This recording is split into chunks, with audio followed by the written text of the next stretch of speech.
Welcome back. You're now tuned in to Soul Than 60, the one and only timeshare podcast in the world. And I'm your host, Richie Rich, along with my right-hand man. To my left, down payment Dillan. What's up? And we are back with another episode of Soul Than 60. And if you missed us, we didn't dish you. We just been working.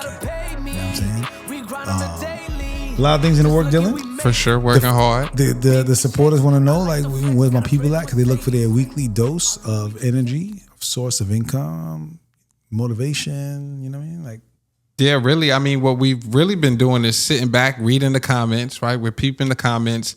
And there's a lot of sales reps throughout the whole United States that's just asking for more content, more help. So we're here to provide that for them. So one of the things that we have been working on in the back end is coaching.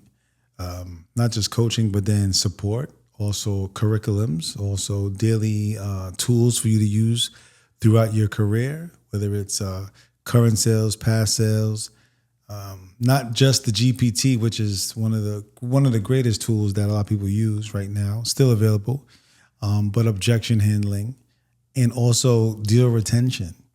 So, I know it's summer. I know you guys are in it. We are actually we're the thick of the people who are traveling from all over. So shout out to you. I hope this is one thing they used to always tell me, get your running shoes. Get your running shoes. It's going to be some long nights, early mornings, long nights. You know what I'm saying? If you're taking 3-4 tours, I understand. You know what I'm saying? You just got to reset. That family that you're about to go see next had nothing to do with the first one. Yeah. Shake it off or, high five and go do it again. Yeah, right? And especially during the summer, if you're not the last one leaving the resort, then that lets me know you're not getting any deals. Because the people that are getting deals, they leaving the resorts at 5, 6, 7, 8 o'clock at night during the summer. I mean, you got some people that get the first wave, they get a deal. They may take a second one, they get to leave, early. But for sure, absolutely, that's cute. Yeah, but yeah. But I mean, rinse and repeat. Like you get one deal, go out there, do it again. Or if you take a loss on the first one or the second one, you got to find that energy to go take another tour because that third one may be the one. Yeah. That may be the one that paid the mortgage for the next three months. So, you know what I'm saying? You got to, I know it's hard, y'all, especially if you live in a regular life. You got kids, family, you going out, you're doing your regular thing, you're socializing, but you got to still have that energy for every family that you meet because you got to, they didn't see the show, I always think of it like a Disney thing. Like it's behind the scenes. Like even if you got beat up, you go behind the scenes, freshen up, come back up, tighten up, you come back with that new energy, new family, new pitch, new, analogy. I know a lot of you may go home and take a nap. Oh, the timeshare naps are real. That's serious. When you've been in the business for a while, you may have the, what's the word I'm looking at? The endurance or the stamina to not have to do those naps. But when you rather new or if you're a little rusty, and I'm telling you, them naps will beat you up because this is a mental game. This is a thinking of what move you're going to make before they make their move, Yeah. So shout out to all y'all that are prepared for the summer, that are, waking up every day, saying your affirmations. And if you didn't get your affirmations, you go to our Instagram page, Soul Than 60, you can download free affirmations.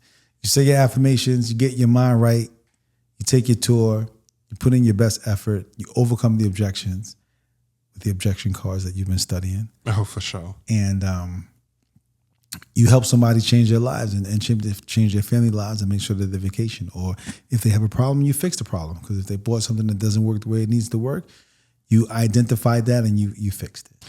And I'll say this too, to my new people. And when I say new people, I'm talking about you just got hired for the summer, right? You're brand spanking new. I remember when I first started, I got hired right for the summer. And same. I didn't know anything. I had to learn everything.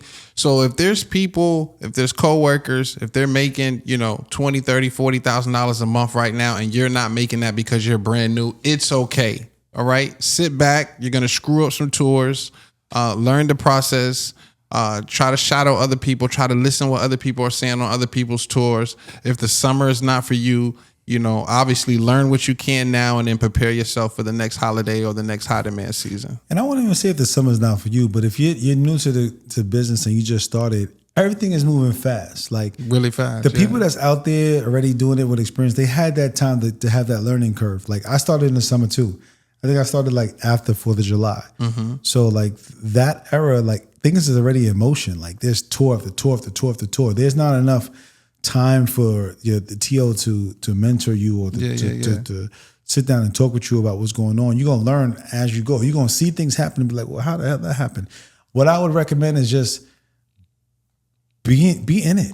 You know what I'm saying? Learn as you go. Take notes.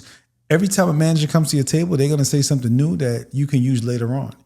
You know, if you're new, and that's it. Just enjoy it. Like try your best to just be swift and ready to adapt, because it's gonna come from left and right. And don't take it personal. I don't know how the TOs do it now, but I know that sometimes they don't have time to talk to the rep, or they don't have the patience. You know, in the beginning of the day, there's the morning meeting and everyone's pumped up and it's cool. And you feel like you should have a better dialogue with the manager. But by the time you get to him, when you get that tour, this man or woman has 6 different tables going on and may not have the time to really like connect with you. By that time, you're telling them, oh, they said this and they do that, or they kind of like it, or they got a kids. And it's like a lot of information. They just want to they want you to get to the point. Like, how much can they afford? How much are they traveling? What should we show? What's the angle? Yeah. And, you know, don't take it personal if they're kind of like fast with you and don't have the patience. It's just being in the thick of it in the summer. For sure. That's what it is. That's what's up. Yeah. But, so yeah, man, it's that time of the year. Now, you know, it's interesting because I was talking about how some resorts in different parts of the world have different peak seasons. Mm-hmm. You know, do you think there's any place that doesn't have a peak in the summer? I mean, you mean outside of the United States? Oh, I mean, anywhere. Just like, because like for us, this is like, you know, everyone's on vacation, summertime. The U.S. is out of school. Yeah.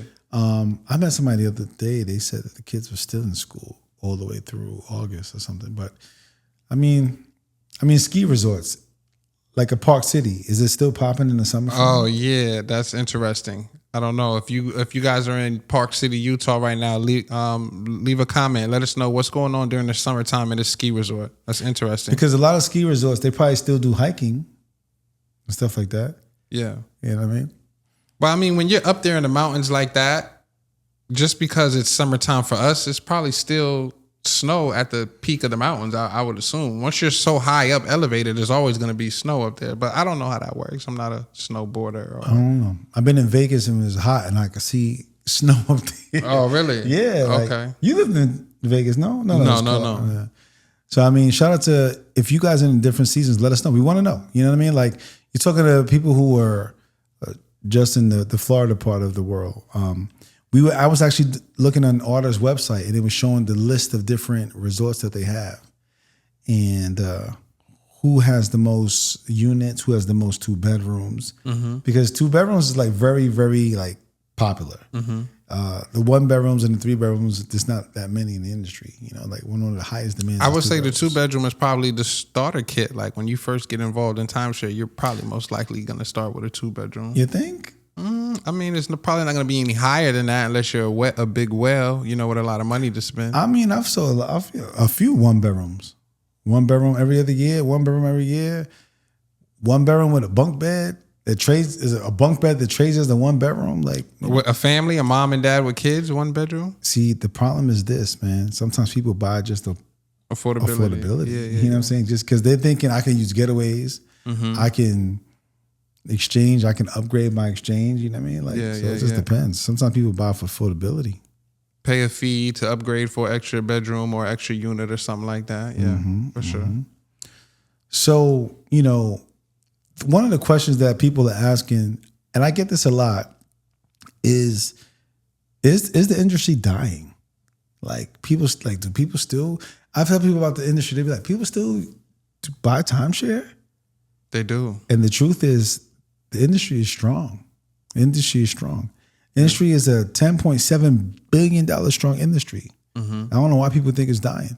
People thought that Airbnbs was going to like change the game. But what I'm hearing is that when you mention the fact that you can actually rent your time out, and some people use Airbnbs, people get excited about that. I don't think that Airbnbs kill the game. And to a person who manages Airbnbs, I mean, what do you feel about that? You think that changed the game? No, Airbnb has not killed the game. At the timeshare industry, no. Yeah. The timeshare industry is always going to be here. Now, if anyone's saying it's dead or it's dying, I mean, those are people that are probably not in it. You know, I can tell you that. It's like this person was just telling me about this famous country singer, and he's broken all type of records and billboards, and he got a song with this person and that person, and I've never heard this person before. I'm just like, I've never heard of the person. He's like, what? You never heard of the person?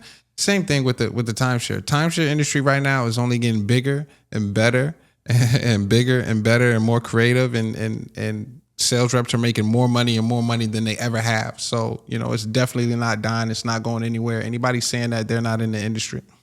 I was watching one of the reports. This is actually one of the record-breaking years so far. Like, it's still going up. Of course, yeah. Like, you know, it wasn't like tremendous spark like the after the COVID, but it's still increasing year over year. Yeah. So that's showing good growth. So if you were on the fence, I had a realtor reach out to me today asking me. He said he got recruited, or somebody was calling him to go to Travel and Leisure, and I said, man, that ain't nothing but a fancy name for Wyndham. You know? Yeah. And he was asking me, you know, should he go? And I was like, man, if your goal is to make fast money, then yeah, get into it. You know what I mean? So yeah, the industry is still booming. So in case you thought it was dying, it's not dying. So if you were considering, hey, go for it. You know what I mean? Second topic today is about occupancy. It says, is occupancy dying? And the truth of the matter is, the resorts are beating the hotels. The resorts are up. They're running about 80% occupancy, where the hotels are about 63%. So people are still choosing to have those amenities over just what you get at the hotel. Absolutely. Which was giving you guys a great rent versus own, or anyway money, or, you know, value proposition when it comes to owning, because the same amount of money that they're spending on renting a hotel in a smaller accommodations, they can get what you're providing. So I thought that was interesting to find out that, you know, although we feel like it's slow, sometimes we feel like it's slow out here. We say, oh man, it's not the same. We're used to having so many, you know, travelers here. And we got a new park out here. Epic Universe, absolutely. You know what I mean? And another one coming from what I hear too. Yeah, another one coming. We are in the theme park capital of the world. For sure. And you know what? A little funny angle. When we talk about the ownership, is not only does this ownership you're able to pass down to, you know, the kids, the grandchildren, the whole family gets to enjoy it. But these amenities are also something that they own. So that's your water park out there. That's little Johnny's water park out there. You know, that's little Jessica's ski pool slides and, you know, miniature golf set. That's hers. Y'all write that down in your next pitch. That right there is powerful. Yeah. Tell them that this is yours. You own this. You're an owner. You own these amenities. Hey, little Johnny, you own this. Is yours. When you get older, your kids will use this as well.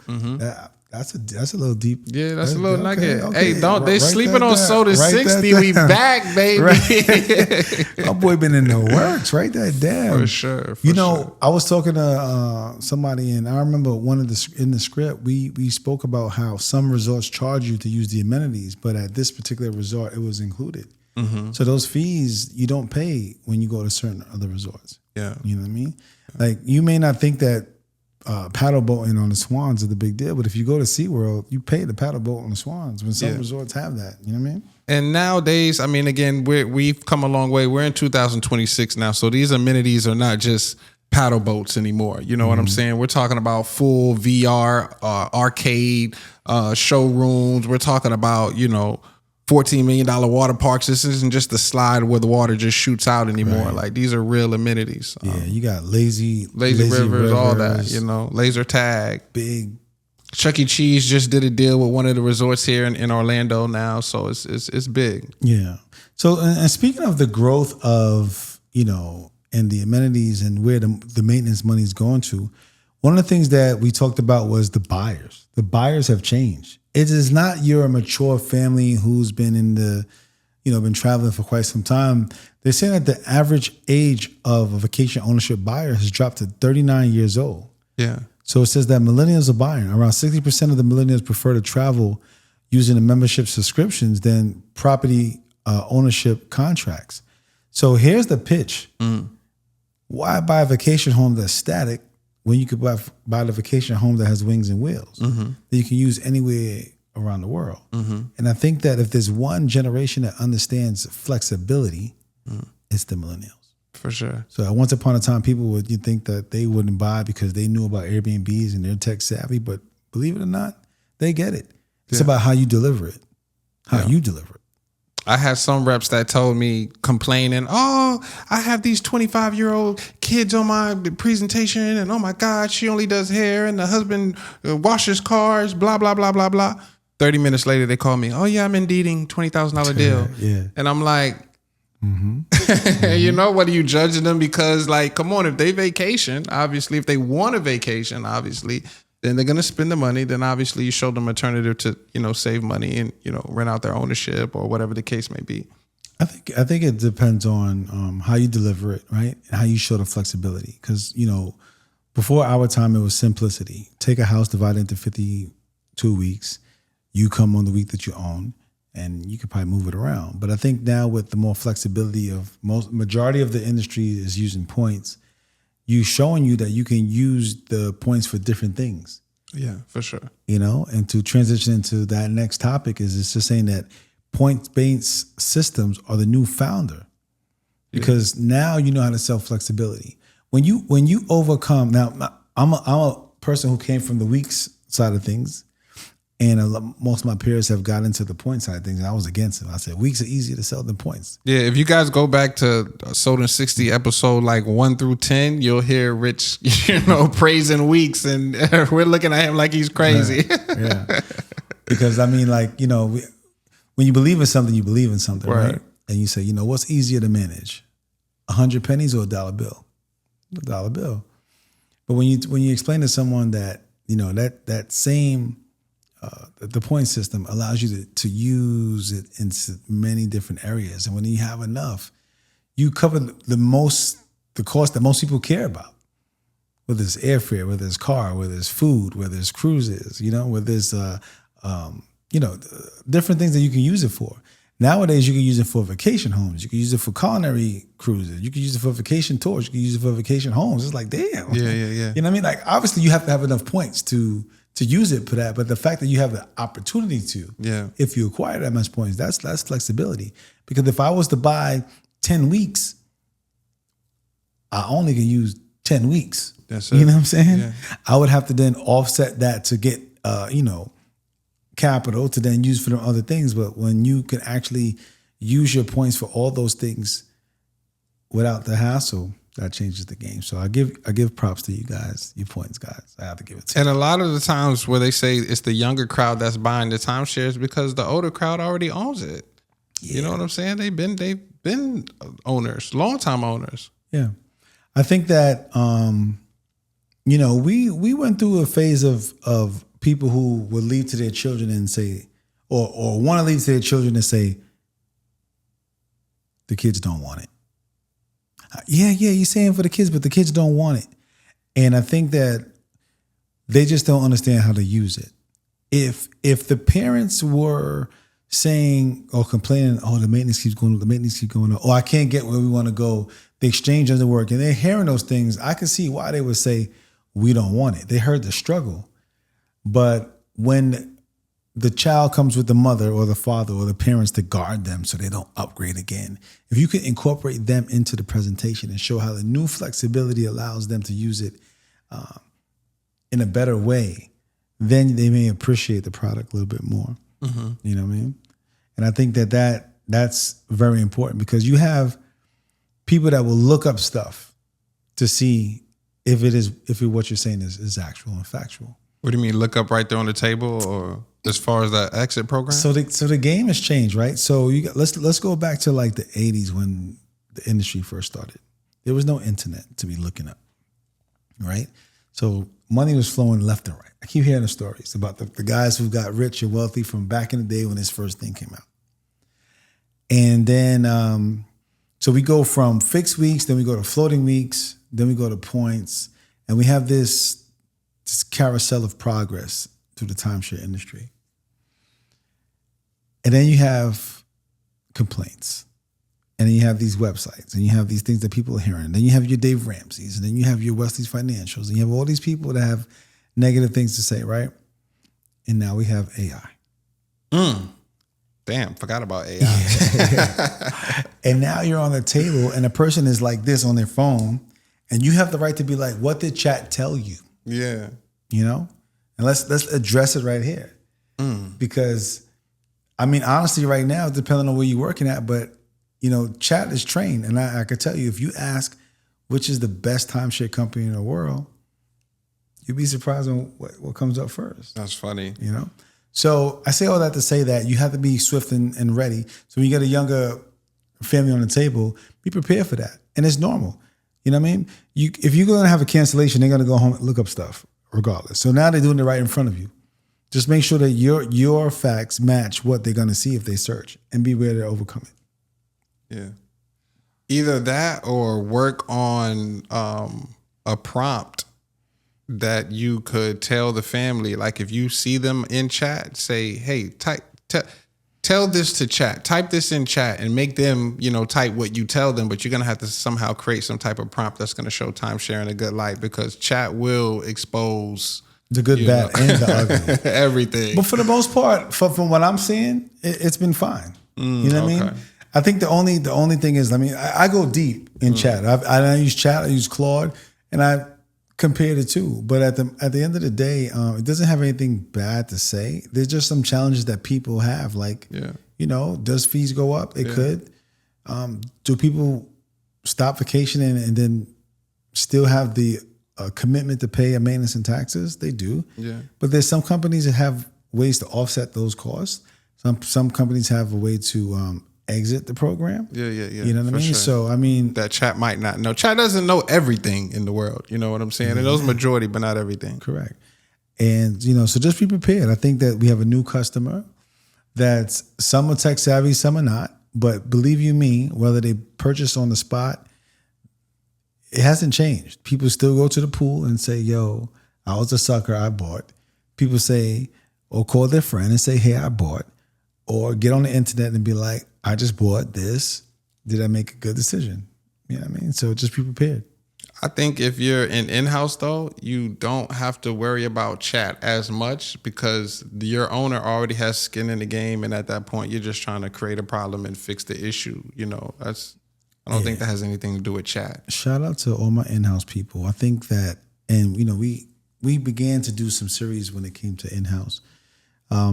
Most of the time, they're unhappy with something, and you have to fix that problem, right? But conviction and being able to showing credibility and trust to fix that.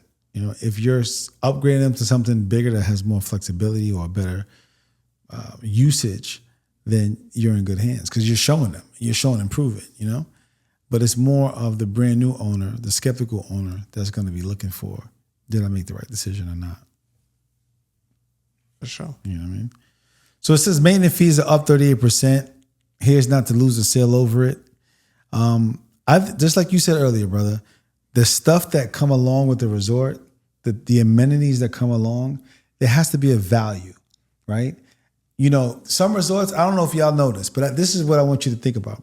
When you go into the resort and you see that guy blowing them leaves and that person painting that sidewalk or the pressure washing, like maintenance is at work. You see that maintenance man when you on tour and you have to wait, or the maintenance man is waiting to let you go with the family because he's on the way. That's maintenance at work. So these are things you got to put them in the picture. Like, your maintenance dollar is going to work. At any resort you go to, whether it's this one or you go to another one, it's going to be in tip-top condition. That's what it's about. You have to really paint that picture, because people just think, oh, it's a fee. I think they went up. I think the average is like $1,600 now. Mm-hmm. You know what I mean? And people say back in the day it was only $300. Whatever. But that money is going to work. That is so your family has the amenities on that resort to have a great time. That you don't even have to leave the resort if you don't want to. Yeah. But I think you have to be passionate about saying, yeah, the maintenance. I had a conversation with a buddy of mine, and he was like, this girl, she was pitching, and the maintenance was like, I don't know, whatever, $8,000. And the guy said, yeah, but the maintenance, she said, The maintenance is the maintenance. What do you mean? The maintenance is the maintenance. It's maintenance. You know, like they didn't make it. They like, she still got the deal. But it's like, making light of it. Like maintenance is the maintenance. Yeah. Yeah. Yeah. It's upkeep, man. Just what you said. You know what I'm saying? I mean, it is what it is. Most of the most important thing is the security, right? Security at the gate. Making sure no crazy people are coming in and out of the resort while your family's there. Making sure that the pool is clean, the maintenance, just like you said, making sure the grass is cut. Obviously, it's like having a house in a community with no HOA. When you show up to that community, who knows what's going on in that community versus paying a little HOA and making sure that everybody's following the rules. Yeah, I think that you just gotta just incorporate it in justifying why people don't mind paying maintenance. When there's an arcade on the property, we have shuttles on the property, you have great restaurants to go to, you got pickleball, you got all that stuff that you need that you don't gotta leave. That's good. And sometimes just bring it back to a more realistic point of view. So talk about insurance on your phone. Talk about insurance on your car. Talk about maybe an extended warranty if they have that. Something that they can relate to, that they're paying insurance on. So that way when shit hits the fan, they have an insurance to fall back on. So in this case, it would be in the maintenance to fall back on. I mean, if the pool was green, would they be happy? Exactly. You know what I mean? If you couldn't swing it in. So another note that we have here is that it says Westgate just closed a $207 million deal. What that means for you on the floor. So they completed $207 million in securitization of timeshare loans in March 2026. This is their 18th since 2012. So they got new investors with nearly $1 billion in order. So at the end of the day, the money is flowing. Money is flowing. People are owning. They're able to help new owners get involved in the vacation world. They actually acquired new properties as well. I don't know the details about the new properties, but they're growing. A lot of movement in the industry. Yeah. Hilton acquired a couple new resorts. I think they took over Mystic Dunes. It took over Blue Green. A lot of movement in the industry. A lot of movement. And it's only going to get bigger and better, like I mentioned. It's only going to get bigger and better. As long as families are wanting to spend quality time with each other outside of the house, then there's always going to be a demand for a timeshare resort. Yeah, I feel like kind of like Pepsi, right? Who's the two? It's Pepsi and Coca-Cola, but they have different brands, right? I think it's going to get trickled down to maybe Marriott, Hilton, Disney. Maybe it's going to be like three giants. I mean, if you look at Otter's main sponsors, you kind of see them right there. You see Westgate, you see Hilton, you see Holiday Inn, you see, I said Disney already. Look for yourself. So I think that's a lot of movement is going around, and there's a lot of management movement going around. And I don't even be watching all that, but there's a lot of movement going around. Yeah, for sure. You know what I mean? There's a lot of movement going around. For sure. Let me say that in a nice way. People that ran some other resorts are now running other resorts, and the culture is changing. And you know what I mean? But guess what, guys? Like, just roll with the flow, man. Get your piece of the pie. Like, some people are moving because this one's moving, or some people are shifting because, like, oh, my boy's over there. He's the director, or he's the assistant. There's a lot going on. But shout out to all of you that's shifting. I'm not a big shifter. You know what I'm saying? Like, to just find my lane but you know what I'm saying? If you're getting money, you got to do what you got to do. You got to get money, man. You know what I mean? I have like I said, gentleman just hit me up today, was like, should I make that move? He's doing residential. I said, man, it's a good industry and it's a good time to get in. So if you're on the fence of thinking about should you get into the business, go for it. You won't know. This is the best time. This is the summer. Like, if they even have a class right now, because it's probably too late right now to join. Yeah, I think there's one coming up, but you got to get on there because our summer, Labor Day comes, ghost town. That's another thing we always talk about. People that are brand new wanting to get into the industry. If there's someone listening to this right now through the whole United States, regardless of what state they're in, how can they go about getting into the industry? Where do they go? Is it a Google search? Is it a 1-800 hotline? How do they get into the timeshare industry? Well, I think the first thing they should do is acquire the license, because many people get into the business without having the license, and you pretty much just work for free. And I hate to tell you that, that's the reality. I have a cousin named Dana. He's been in the business for a long time before I even looked at it. And one thing that he taught me was get your license first, because sometimes you just want to get in, and you will go in without it, and you will sell. And you will sell a $50,000 deal. And for that day, you made, I don't know what they pay these days, but even if it's $20 an hour. Yeah, $100 maybe. You made $100 for the day. You know what I'm saying? So first things first is whatever state you're in, see if you need a license to sell the product. I would start there before you're looking for employment. If you go to our website, sold60.com, or if you go to our sister website, timesharejunkies.com, you can also fill out your information there, and we have a product or job placement connection. We are connected with multiple recruiters from different resorts that we can refer you to. So I would start there. If I was to sum it up, I would say start with a consultation with somebody from our team, and then they'll lead you in the right direction on what you should do to get into the industry the right way. Because the last thing I want you to do is going in, signing, starting some type of training class, hitting the floor, selling, and not really getting paid what you're worth for the efforts that you put in. Facts. You know what I mean? So next note that we have is that, again, we talked about this already, but in-house is the gold mine. Upgrades are up, and upgrades are up. People are wanting to buy more, buy better. Companies are coming out with new tiers. Companies are always coming out with new benefits when you upgrade. When a person purchases from the front line or day line, whatever your area calls it, it's usually entry level, and they ended up wanting more. One of the benefits I see about some in-house resorts is that you can upgrade without additional monies down if you have enough equity, which is a great opportunity. Like, I've never seen nothing like it. Like, there's some resorts that will let the owner upgrade with no additional money down. That's great. That should be a deal every time. And you're getting paid your regular commission is unbelievable. Yeah. Unbelievable. That's crazy. So I mean, like, that's all you're doing is committing to the financing, which still has a no prepayment penalty. So, like, that's crazy. So those are things that I would want to know if I was looking for a company. If you're going in-house, I want to know, what's the criteria for upgrades? What is the minimum down payment? Is there a credit score? There's some people right now working at a resort that their credit score limits. Mm-hmm. So you can pitch your butt off, get somebody to want it, and guess what? They don't have the credit score to allow you to go and facilitate the deal. The credit score is low. You did all that pitching, and guess what? You can't sell them the product. You gotta tell them, sorry, I gotta let you go. And in some resorts, that tour will count against you. And in some resorts, they'll actually waive that tour. So it's like a free shot, depending on where you work. Some resorts, if that tour, if it doesn't work out, it doesn't help your numbers, but they'll let you go out like first the next day. That's crazy. You know what I mean? Like, that's some type of incentive. As long as you run their credit and it comes back bad, negative. Yeah.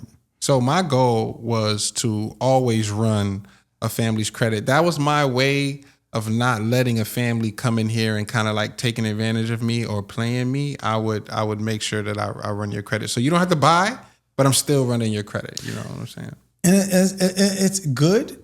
I think that's a good thing, but it also tells me the type of person, because the average person that cares about life, I don't know if I want to say life, but like stability and credit and values their credit, is not just letting you run your credit. Yeah, you know what I'm saying? That's like, true. Run my credit for what? Yeah, you know what I mean? But it's true. And a lot of people, NQ, if you don't know what NQ means, it means like they not qualify is what NQ means.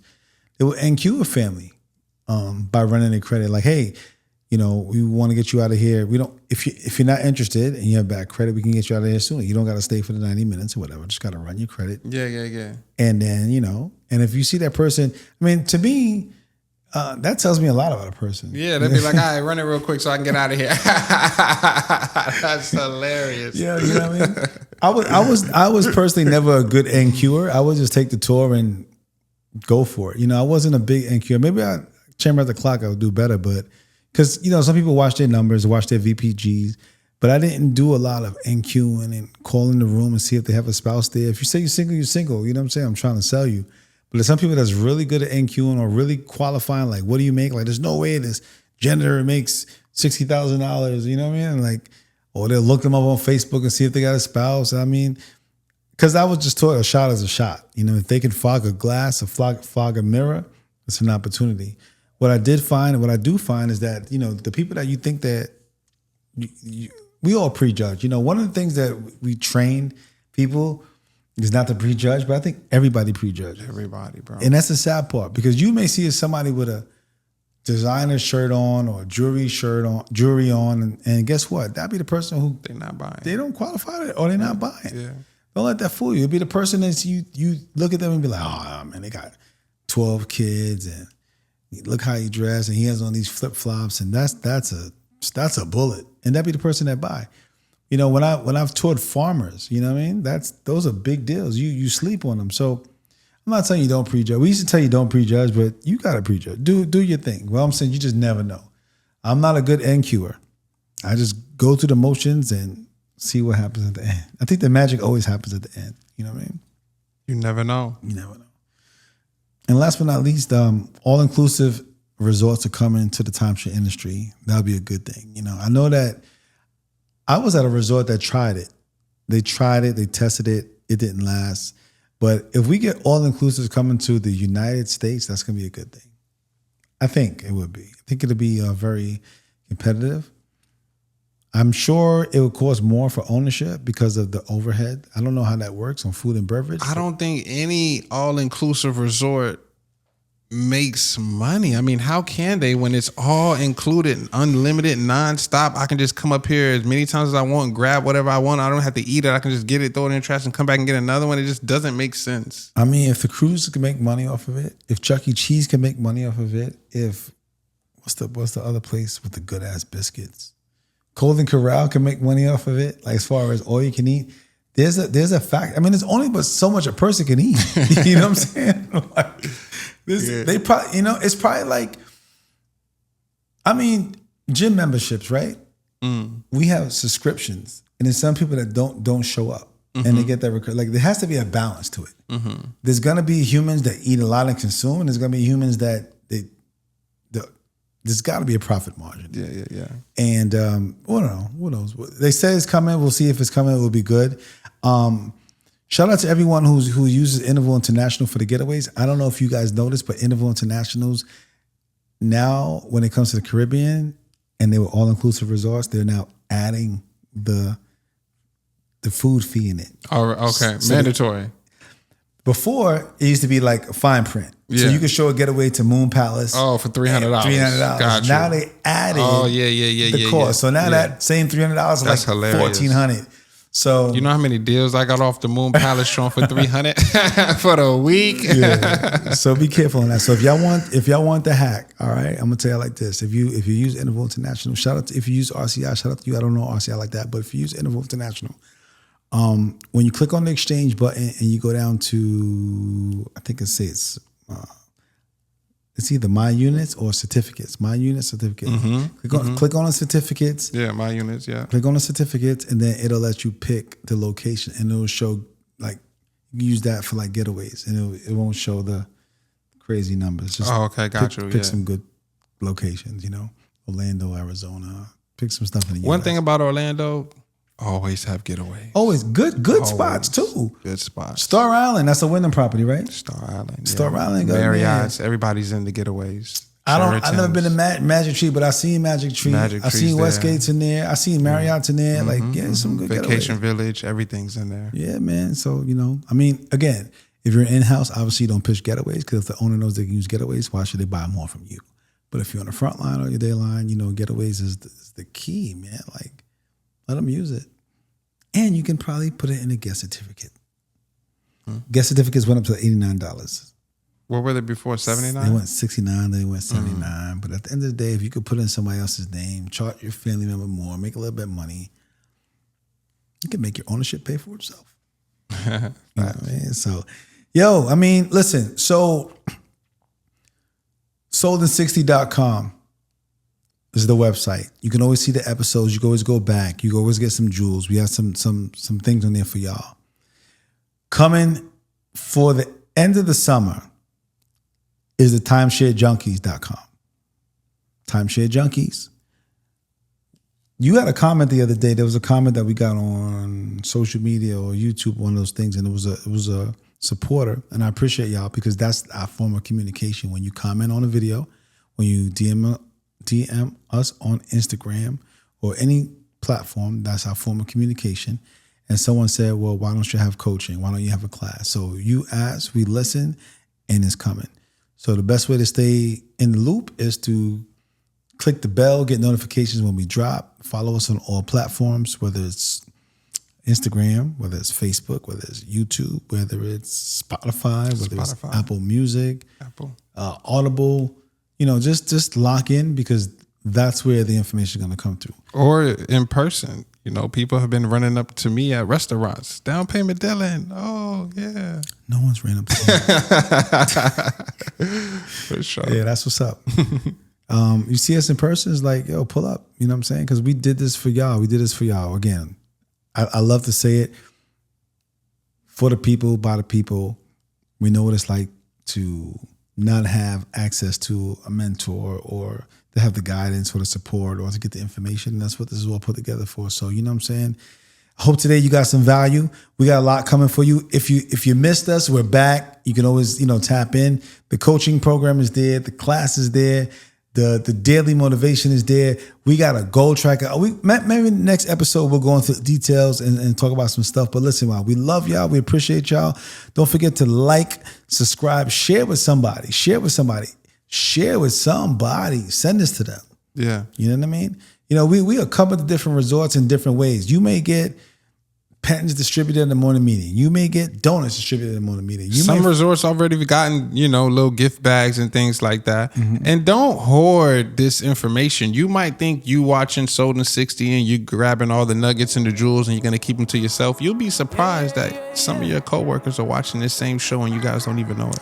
Guess what? It's good to have the conversation. No person's going to take from you. Each one teach one. You grab a little bit from everybody. You make yourself the strongest with a little bit of sizzle from the different things that people that you can learn from. And that's it, man. We get better every day. And that's how the families get sold at 60. And we out just like that. Peace.